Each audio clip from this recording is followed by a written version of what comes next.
How do algebraic equations describe lines in geometry? Have you ever wondered how we can representing lines in geometry using simple math? Let's break it down together. Algebraic equations are powerful tools that help describe lines in a coordinate system. They allow us to identify all the points that lie on a line using a mathematical formula. At the heart of this concept is the linear equation, which typically involves two variables. X and y. A line in geometry is a straight path that extends infinitely in both directions. To capture this line mathematically, we define the relationship between the x and y coordinates of every point on that line. The most general form of a line's equation in a two-dimensional plane is written as x plus b plus c equals 0. In this equation, a, b, and c are fixed numbers, while x and y are the variables representing any point on the line. This means that any point x, y, that satisfies this equation lies on the line. For example, if we set a equal to 1, b equal to -2, and c equal to 3, we can rewrite the equation as x minus 2y plus 3 equals 0. All points x, y, that satisfy this equation will form a specific line on a graph. There are several common forms of line equations that make it easier to work with them. One of the most popular is the slope-intercept form, which is written as y equals mx plus.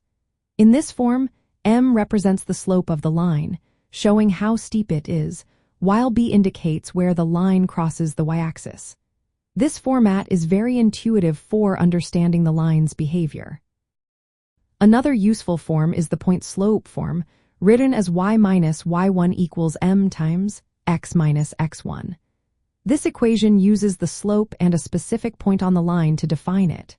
It is particularly handy when you know a point on the line and its slope. We also have the standard form, which is written as x plus b equals c. This form is often used for solving systems of equations, or when both x and y coefficients are important. Let's not forget about vertical and horizontal lines.